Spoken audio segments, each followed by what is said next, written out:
So let's see. Cataster. He's level 5. I mean, yeah. Notoria Beast. Because almost all of these, all my tuners are Earths, and almost all my non-tuners that you would use to make Notoria Beast are Earths. So he's pretty good. I mean, what more can I say? Magical Android, because it's a Psychic type monster. It's really good when you have multiple Psychic type monsters on the field and you have Magical Android, because at the end phase you gain 600 life points for each Psychic type monster you control. I mean, that's just amazing. That's just great. Awesome. Psychic Nightmare, because he's a level 6, really. I have Barkion and... okay, for the same reason that I have Notoria Beast. If I'm going to remove from play my monsters and get them back with stuff like Brain Hazard or Psychic Field Zone, it would be because I already had out Barkion, and I was using Barkion's effect. So what Barkion does is, while this card is face up on the field, you can remove from play 2 cards in your graveyard to negate the activation of a trap card and destroy it. He's really good in this deck because you would be able to bring them back with stuff like Psychic Field Zone and Brain Hazard. But that would be the main reason that you would have a bunch of monsters removed from play. So, I mean, it doesn't have to be monsters. You can remove from play any 2 cards in your graveyard to negate the activation of a trap. Anyway, so Psychic Nightmare. He's also level 6. He's pretty good because, you know, once per turn during your main phase, you can pick one random card in your opponent's hand and call it. Call what type of card it is, monster, spell, or trap. Call it right, this card gains 1,000 attack into your opponent's end phase. So it's almost like the Ordeal of a Traveler type thing. You know, you choose the card right, then you're solid aces, my friend. Then he pumps up to 3,400. I mean, honestly, just if you've already seen like what type of deck your opponent is running, you've got a good chance. Like if it's Prophecies, just say Spell. If it's Chaos Dragons, just say just say Earth. Just say monsters. You know, it should be pretty obvious, like what the majority of their deck will be given the archetype it is. So anyway, that's Psychic Nightmare. You could obviously take this guy out if you don't like him that much or something else. Black Rose Dragon, because it's Black Rose Dragon. It's my only level 7 in here. I used to have another level 7. Didn't like it as much. So now I just have one Black Rose. So yeah. Stardust Dragon, because it's Stardust Dragon. Thought Ruler Archfiend, because it's Thought Ruler... No, I'm just kidding. It's because it's a Psychic and it's level 8. It's my only level 8 Psychic monster. So when this card destroys a monster by battle and sends it to the graveyard, gain life points equal to that monster's original attack. You can pay 1,000 life points to negate the activation of a spell or trap card that targets exactly one Psychic type monster and destroy it.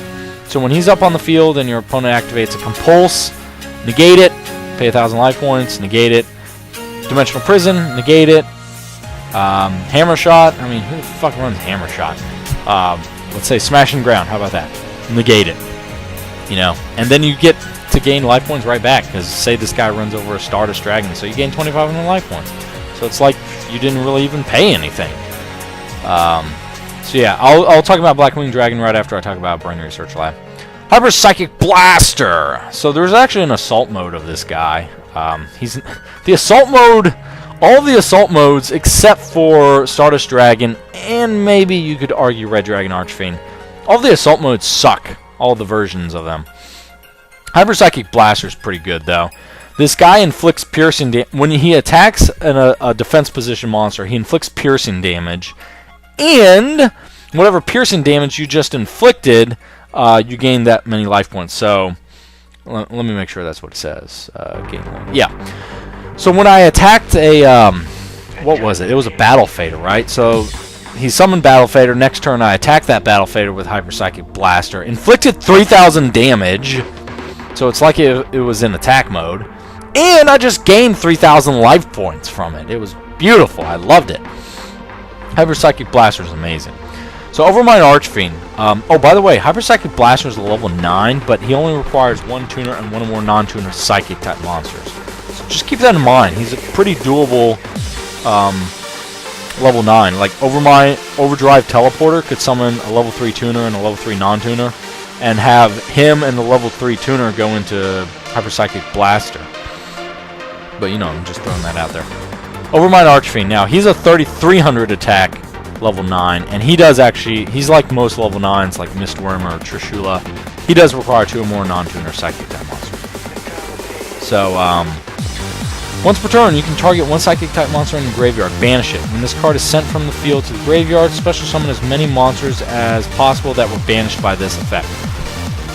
So, yeah, that's pretty good.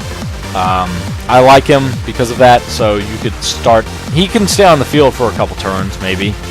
If you haven't killed your opponent by then he's special summon... He, like, swarms the fucking field with a bunch of shit. So, remember, if you banish Mental Seeker and banish Esper Girl, and then this guy goes to graveyard or leaves the field, all it says is sent from the field to the graveyard. It doesn't say how he leaves. But he could be used in a Synchro Summon, you know, if you could. You can't, obviously, but I'm just saying. So then Mental Seeker and Esper Girl would be special summoned, and then their effects would go off because they were removed from play special summon. So it's pretty good with Overmind Archfiend, and he can do it once per turn. So, you know, if he's on the field 3 turns, then you get to summon back 3 monsters. It's pretty good. So Ultimate Axon Kicker. The reason why this guy is really good, you could run 2 of them, but you'd have to run 2 Miracle Synchro Fusions, and I only want 1 of them. And I only want 1 Ultimate Axon Kicker. Because if I get him out, awesome. If I don't, hey, you know, that's fine. So what his effect is, he can only be Fusion Summoned, but Miracle Synchro Fusion takes care of that. So he's essentially like a Thought Ruler Archfiend and a Hyper Psychic Blaster all in one. First of all, this card cannot be destroyed by card effects. So he's got Red Nova Dragon's genes. A little bit, obviously, because he can't be destroyed by card effects. During battle between this attacking card and a defense position monster whose defense is lower than the attack of this card. Okay, he inflicts piercing damage, let me put it that way. So if he attacks a defense position monster. Also, when this card destroys an opponent's monster by battle and sends it to the graveyard, you gain life points equal to the destroyed monster's attack. Now, he's like Hyper Psychic Blaster because he inflicts piercing damage, but he's like Thought Ruler Archfiend because instead of gaining the piercing damage in life points, you gain the monster that you just destroyed's attack points. So that's the reason why he's like Thought Ruler Archfiend. But he can't be destroyed by card effects, so even if they try to torrential the field, then it just won't work. Sorry, son. But he's really, really, really, really good for that. Now, I'm sorry that this tutorial is going to be so freaking long, but I'm going to have to split this up into 2 parts. But don't worry. It'll all be okay. Okay, so Brain Research Lab. The reason why this card is so freaking good, and the reason why it has to have such a big drawback is because, here we go. Once per turn, you can normal summon 1 Psychic type monster in addition to your normal summon or set. If successful, place 1 Psychic counter on this card. You can also place 1 Psychic counter on this card instead of paying life points to activate a Psychic type monster's effect that you control. Now, that's pretty good, but when this card is removed from the field, the control of this card takes 1,000 damage for each Psychic counter on it. Holy shit, when I read that card, I was like, fuck! Because that is a huge drawback. But, here's the thing. It's worth it. And I'll go into why it's worth it in a little bit, but just think about the possibilities. You get it, it's like a continuous double summon. You get it, okay, say you summon Silent Psychic Wizard. Get his effect, remove from play that monster that you want, then sacrifice him for Overdrive Teleporter, because that's your second normal summon, place a Psychic counter on it. Now, you get that monster that was removed from play, special summon it, then you activate Overdrive Teleporter's effect, special summon 2 more monsters. Now you have 4 monsters on the field, hopefully 2 tuners and 2 non-tuners. But, wait, hold on. Yeah, hopefully 2 tuners and 2 non-tuners, so then go fucking crazy. Like, swarm the field, do whatever. And if you should, say, have a Hyper Psychic Blaster on the field and an Overmind Archfiend, like I was telling you before, and you pay 1,600 life points with Psychic Snail, instead you just put 2 counters on Brain Research Lab to allow these guys to attack twice each. So that is crazy. Also, Overdrive Teleporter, you have to pay 2,000 life points to special summon those monsters. Not if Brain Research Lab's on the field. You just put 1 spell or 1 Psychic counter on the card. You don't even have to pay any life points. Same thing with, oh fuck. What What was the other ones that you have to pay life points? I guess it's just Psychic Snail, this one, Overdrive, and is that it? That you have to pay life points? Huh. Could have sworn that there was another one that you had to pay life points for. There are other psychic cards, obviously, out there that you have to, that it says you have to pay life points to be able to activate this shit. But you know, whatever. Just keep that in mind, though. You don't have to pay life points, and also you get to perform an extra normal summon every single freaking time. Now, it's pretty bad that you would take 1,000 damage for each psychic counter on it, but I have a way around that. That's the reason why I introduced Blackwing Dragon. I can't believe I forgot about this guy. I originally ran this guy because Grave Robber. Here, let me show you what Grave Robber does. You probably remember this from Season 1. Joey used it all the fucking time. Or not Season 1, Season 2. The original series. Select one spell card from your opponent's graveyard. You can use it as your hand. You can use it as your hand until the end of the turn. If you use it, you take 2,000 points of damage. So Grave Robber is really good combined with Blackwing, because you activate that spell card for free. You would get hit with 2,000 points of damage, but Blackwing just absorbs it as a counter. So let's say your opponent has a monster face up on the field. That's the best thing that's possible. You go into an easy level 8 synchro summoning. Summon Blackwing Dragon. Let's say Brain Research Lab has 8 spell counters, or 8 psychic counters on it from, you know, being used up in 2 turns. Now, you can go ahead and keep Blackwing Dragon on the field, and if your opponent's dumb enough to activate a Heavy Storm, or if you really want to get rid of Brain Research Lab, activate MST. MST your Brain Research Lab. Now, you would take 8,000 damage, except for the fact that Blackwing Dragon's going to absorb all of that damage as one counter. As one counter! That's it! Because you would take 8,000 damage, and then any damage that you take, you absorb. Whenever you would take damage from a card effect, place one Black Feather counter on this card instead.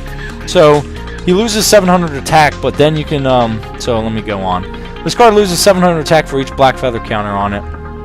And notice this is Black Feather counter. The Black Wings were actually called Black Feathers in the Japanese version, so that's the reason why it's a Black Feather counter. Once per turn, you can remove from play, or you can remove all Black Feather counters on this card to have one face-up monster. Your opponent controls lose 700 attack for each Black Feather counter, and inflict damage to your opponent equal to the attack lost by that monster because of this effect.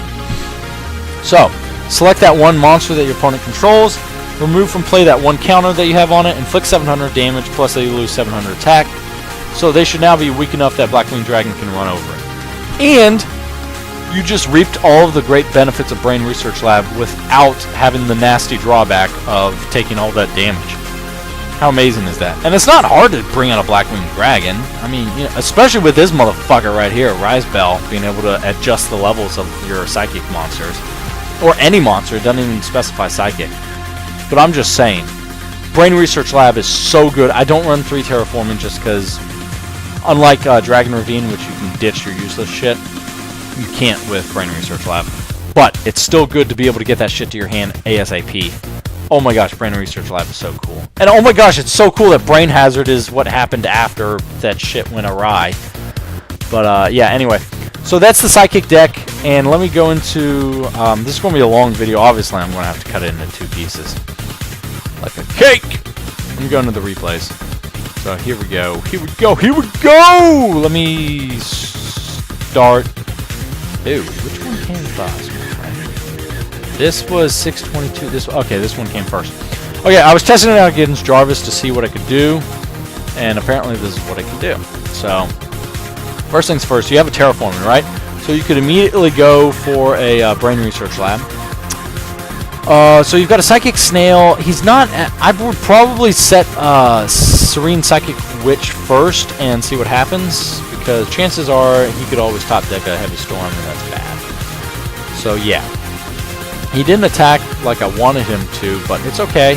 So what I can do now is actually activate Brain Research Lab, tribute that for Overdrive Teleporter. Instead of paying 2,000 life points, I just put 1 Psychic counter on that.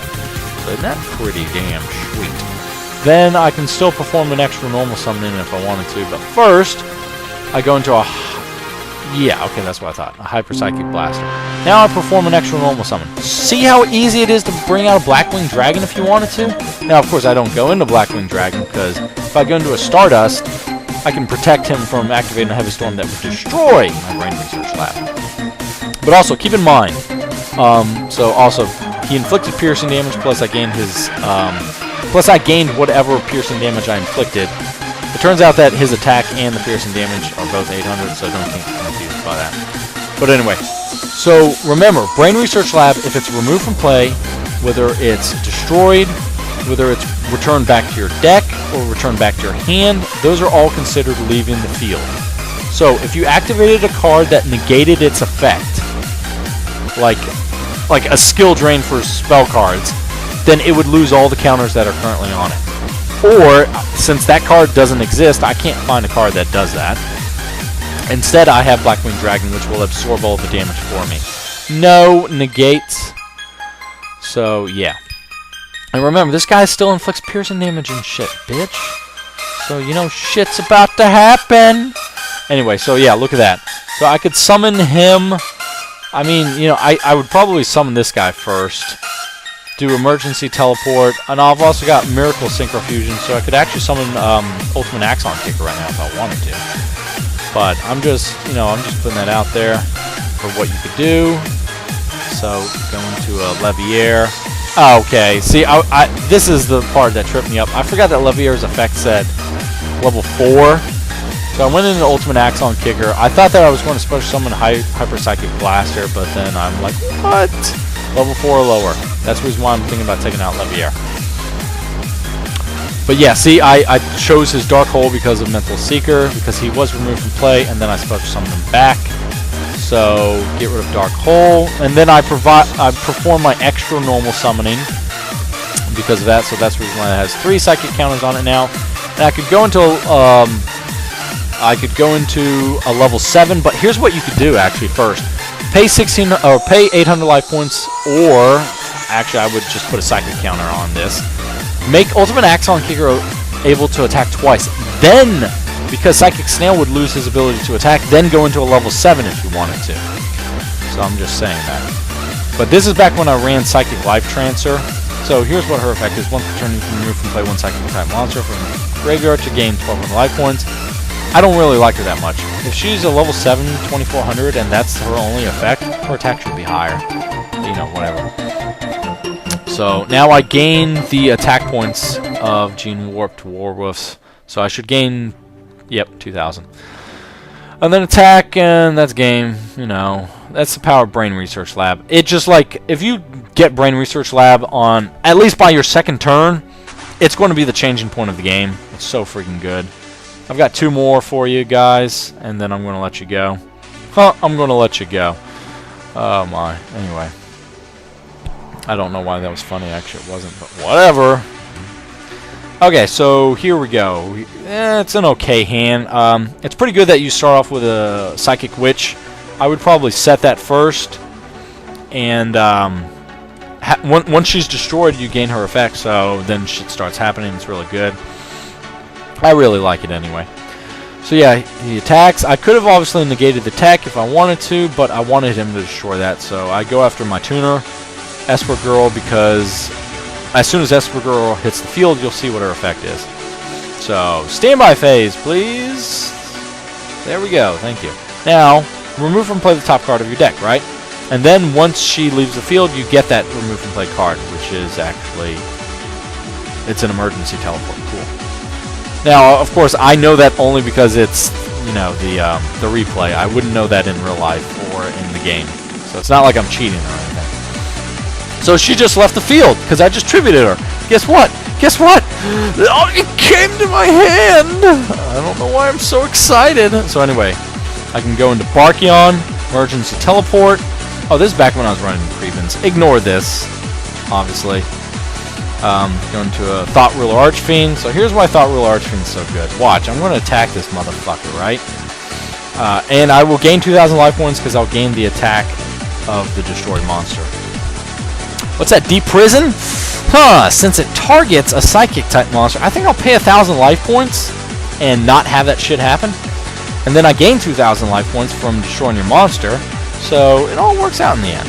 Plus he took 700 damage. Oh, what's that? Mirror Force? Oh, I think I'm going to activate Naturia Barkion's effect. And that's the reason why I... See, if he had activated Mirror Force first when I attacked with this, and then Deprison, then I wouldn't have been able to activate Thought Ruler Archfiend's effect, because it has to target a Psychic type monster in order for me to pay 1,000 life points and get destroyed. But either way, so that's what happened. Okay? Pretty good, 2,500. So he could... Now, he Hammer Shotted, right? Which targets... Wait, it does... Hammer Shot targets, right? I don't know if it does or not. It says... Actually, I don't think it does. It doesn't target. It just says highest attack. Maybe that's the reason why I didn't activate Thought Ruler Archfiend's effect. Because Hammer Shot doesn't target. I don't... I think it specifically has to say it targets. That's the reason why I saw him Judgment. Anyway. So draw. Out of a turn! Draw! So I can summon Armored Axon Kicker without tributing. Because I'm cool like that. Yeah. Gain 1,900 attack. Or gain 1,900 life points. Destroy that. And because it just destroyed a monster by battle, I take damage equal to half of the destroyed monster's attack. But then I get a special summon a monster with, you know, half of that. So I go into a mental secret. That's why I did that. Now, main phase 2, I could perform a Synchro Summon. Like a Hyper Psychic Blaster. Hyper Psychic Blaster! So there you go. So now Jarvis is essentially fucked, and... I mean, I attack him with Hyper Psychic Blaster and kill him. Because piercing damage. So, yeah. Anyway, God, for the love of God, my finger is getting tired. That's what she said. Anyway, from clicking all this shit. So yeah, that's what happened. That was pretty cool, right? Now I actually play a real guy because I felt confident enough with my deck. I had switched it up a little bit, and now I'm ready to face someone. Oh, that was his. I would never run an Inferno Tempest. This guy was a little weird. Who goes? He goes first, but this guy was so fucking annoying with his stall shit. Like, now I know how people feel when they run against my Lava Quasar deck. It's like, God, how many fucking Swift Scarecrows or Battle Faders does this guy have? So immediately he goes into defense mode. That's really the only reason why I did that. This guy's just purely running stall. So forgive me if the first 3 moves or the first 3 turns are boring. But yeah, don't worry, it gets really exciting, like erection exciting. So you'll see it. So I can normal summon him without tributing. And I was about to attack him, but he activates Wabaku, and I'm like, I could activate Mind Over Matter, but really I wanted to save that for, you know, a later time. So, I did not know he had a fucking Lava Golem in his hand. And he fucking, like, can you, I mean, obviously you can, but I don't know. Like, obviously I can't activate Mind Over Matter to negate the summoning of it, because I no longer have any more Psychic-type monsters. But if he's going to give me that fucking powerful-ass creature, I'm going to use it against him, you motherfucker. God damn, I'm going to destroy you. So he's normal summoned, so I choose probably a tuner. Oh, it has to be from the graveyard, that's right, never mind. So I choose Armored Axon Kicker. And when this guy leaves the field, I will then special summon back Armored Axon Kicker. So of course he gains 500 life points because of Soul Absorption, but you know, he's a queer for even running this type of shit. Obviously he's trying to do a remove from play type shit. So the reason why he didn't activate a Swift Scarecrow or a Battle Fader is because he thought he was going to be sneaky and activate Inferno Tempest as soon as I attacked with the Lava Golem. But here's the reason why you always attack with your lowest attack monster first. A, if they have a Gores or a Tragodia, first of all, if they have a Gores, obviously he wouldn't be able to activate a Gores because he can't control any cards. If they have a Gores in their hand, then the token would have less attack points than if you had attacked with your highest attack monster, obviously. So you would be able to destroy that token. And in Lava Golem's case, he would be able to destroy Gores. But, I'm just saying, in the token's case. Also, Tragodia. The Tragodia has like 2,400 attack and defense because my opponent has 3 cards in his hand. Silent Psychic Wizard wouldn't be able to destroy that, but Lava Golem would. So you attack first with Silent Psychic Wizard, and then Lava Golem next. Also, if your opponent has an Honest, Honest will cause that light monster that you're attacking to gain attack points equal to the attack of the attacking monster's attack. So you would rather them gain 1900 attack rather than 3000 attack, you know, just saying. But also, in this particular case, because of an Inferno Tempest, he had to take that 1900 first before he activated Lava Golem. Because, in order to stop this annoying-ass Inferno Tempest, I had to activate Mind Over Matter, which I must tribute my Silent Psychic Wizard to negate and destroy Inferno Tempest. Which means, if I had attacked with Lava Golem first, I wouldn't have been able to attack with Silent Psychic Wizard because he would no longer exist. So I actually got in that bonus 1900 attack on that faggot. So now, Silent Psychic Wizard left, and I still get to attack because I'm still in the battle phase. Unfortunately, he had a fucking battle failure because he realized, you know what, I'm not screwing around anymore. I'm going to summon this bitch. Yeah. Because he's a little queer. And of course, Cyber Valley, another fucking stall card. But you have to target Cyber Valley in order for that shit to work. So, here's what happens. Oh, this is actually pretty good. Emergency Teleport plus a level 3 tuner. That's pretty good. Yeah. Return that Cyber Valley to the hand. Yeah. Okay, anyway, so first do that. Going to hyper that guy. So here's the thing, right? I paid 800 life points to make this guy attack twice. Because I thought that was going to be... I thought I had this guy in the bag so many times. I'm like, okay, well, this guy's about to die, but let me make it even more humiliating death. So it inflicts 3,000 damage. He's at 600. So now he gets to... Oh, yeah, so he gains 500 life points because Battle Failure gets removed from play. And I was about to... And plus I gained 3,000 because I gained all the piercing damage. And I was about to attack him for game, and I'm like, fucking Swift Scarecrow, god damn it! Thermo, god damn it! So yeah, and he just drew into another battle failure. However, I didn't know that. That's the reason why he summoned Cyber Valley, and he placed down Return Tribute. I was like, god damn it. And I take another 1,000 damage, but it's okay because I keep gaining a shit ton of life points. So here's the thing, right? I was actually going to summon a Mental Seeker and go into a Black Rose Dragon just to destroy whatever the fuck he's got over there. Plus, if I targeted Cyber Dragon or Cyber Valley for an attack, he would just negate it and draw a card from that. That's no bueno. So I was about to go into a Black Rose, but he torrentials it anyway. So I'm like, okay, whatever. Then I go into a Miracle Synchro Fusion. So I go into Armored Axon Kicker by getting rid of my Hyper Psychic Blaster and a Mental Seeker. Now, he gains 1,000 life points from that. But honestly, I was like, okay, you're fucking dead now, you bastard. And then he's like summoning a battlefield. I'm like, god damn it! Fuck! Now here's the weird thing. He set Wabaku, and he didn't activate it. I don't understand why he didn't activate it. But, yeah. So he fucking died because of that. So anyway. Yeah, here's Psychic Field Zone, but, you know, I didn't get a chance to use it. But yeah, that's essentially Psychics in a nutshell. This is obviously going to have to be split up into 2 parts, each one about half an hour long. Psychics, they're so freaking cool. Like, they're not the typical, oh god, here comes another guy running prophecies, or oh god, here comes another faggot trying to run with elemental dragons. Nah, this is pretty original. Like the Psychics. They're fun to run. They're fun to run against unless you just got your ass kicked like this guy. But, like, they're not something that you dread facing. It's kind of interesting to see what they can do, especially when Brain Research Lab is on the field. Although it's sort of unfair in a way. But anyway, so yeah, that's pretty much it. I hope you enjoyed it, and I will talk to y'all in future vids, so see ya. So real quickly, as an addendum to this video, it turns out I looked it up, Wabaku won't stop the piercing effect, so even if he had activated a Wabaku to try to save his Battle Fader wouldn't have been destroyed by battle, but he still would have taken 2,900 damage. So he would have died regardless if he had activated the Wabaku or not. So just wanted to add that point in there, and I'll talk to y'all in future vids. Thanks for watching. See ya.